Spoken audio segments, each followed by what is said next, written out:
बिस्मिल्लाहिर्रहमानिर्रहीम। Welcome to सुभान health and beauty tips. उम्मीद करता हूँ कि आप सब खैरियत से होंगे। नाज़रीन इकराम, आज की इस अहम और मालूमाती वीडियो में हम आपको देसी घी के फ़वाइद के बारे में बताएंगे। सदियों से देसी घी का इस्तेमाल कद्दोकामत, लंबी उम्र, जिस्मानी ताकत, असाबी तवानाई और चुस्ती के लिए किया जाता रहा है। ये सेहत और खानों का जायका बढ़ाने के लिए जाना माना जाता है। गुजरे वक्तों में देसी घी का इस्तेमाल बहुत ज्यादा हुआ करता था, लेकिन वक्त के साथ और महंगाई के दौर में देसी घी की खरीद लोगों के लिए मुश्किल होती जा रही है। नाज़रीन इकराम, वीडियो का बाकायदा आगाज करने से पहले नए आने वाले सभी दोस्तों से गुजारिश है कि यूट्यूब पर मौजूद हमारे चैनल सुभान हेल्थ एंड ब्यूटी टिप्स को जल्दी से सब्सक्राइब कर लें और साथ मौजूद घंटी को दबा लें ताकि हमारी नई आने वाली मालूमाती वीडियो आपको जल्द से जल्द मिल सके। और कमेंट में अपनी कीमती राय का इजहार जरूर करें। जहाँ तक देसी घी की ग़िज़ाई अफादियत का तल्लक है, वो किसी भी एतबार से कम नहीं है, बल्कि दीगर खुर्दनी अशिया से ताकत ज़्यादा बख्श और सेहत के लिए मुफीद है। देसी घी की अफादियत से कोई इनकार नहीं कर सकता, लेकिन घी चाहे देसी ही क्यों ना हो, इसकी ज़ायद मकदार फ़ायदा की बजाय नुकसान का बायस होती है। इत्तदाल में रहते हुए अगर इसका इस्तेमाल किया जाए तो छोटी मोटी बीमारियों से बचा जा सकता है। नंबर 1, छोटे बच्चों के दांत निकलते वक्त अगर मसूड़ों पर लगा दे तो दांत आसानी से निकल आते हैं। नंबर 2, एंटी एजिंग है, बुढ़ापे को बड़ी हद तक दूर रखने वाला कुदरती टॉनिक है।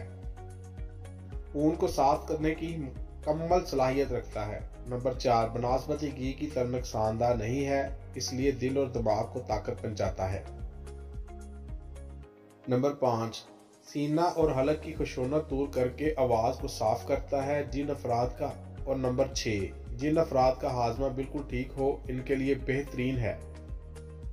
नंबर 7, जिस्म को मोटा और इसकी अफजाइश करता है। नंबर 8, जिनसी बीमारियों से बचने के लिए बेहतरीन है। नंबर 9, मादा तौलीद की तमाम बीमारियों और कमजोरियों की मुनासिब तरीके से रोकथाम करता है। नंबर 10, नीम गर्म दूध में घी मिलाकर इस्तेमाल करने से जिस्म से टॉक्सिन दूर करता है। नंबर 11, देसी घी सेहत, हेल्थ, ताकत और तवानाई के बाइस बनता है। 12, जिस्मानी कमजोरी और जिस्म मजाज की गर्मी और खुश्की की शिकायत दूर करता है। नंबर 13, आंतों में बैक्टीरिया जमा नहीं होने देता। नंबर 14, खाना हजम करता है और निज़ाम हजम को बेहतर बनाता है। नंबर 15, आंखों पर पड़ने वाले दबाव को दूर करता है, आंखों की सेहत के लिए अच्छा है। नंबर 16, जोड़ों को सेहतमंद रखता है, जोड़ों के दर्द में मुब्तला अफराद के लिए बेहतरीन है। नंबर 17, खुश्की दूर करता है, जिल्द पर और बालों पर पिघला कर भी लगा सकते हैं। नंबर 18, जख्मों को भरने की सलाहियत रखता है, लिहाजा चोट लगने की सूरत में इसका इस्तेमाल मुफीद रहता है। नंबर 19, दिमाग के खुलियों को सेहतमंद और याददाश्त को तेज करता है। नंबर 20, देसी घी में मौजूद विटामिन और मदनियात जिस्म में जज़ब होकर कुव्वत मदाफ़त बढ़ाते हैं। नाज़रीन, ये थी हमारी आज की वीडियो। अगर आपको हमारी काविशें यानी हमारे नुस्खा जात अच्छे लग रहे हैं तो हमारी वीडियो को शेयर करें और हमारे चैनल को सब्सक्राइब करें। दुआ है कि अल्लाह पाक हमारे सगीरा कबीरा गुनाहों को माफ़ करे, हर परेशानी से निजात मिले। अल्लाह हाफिज़।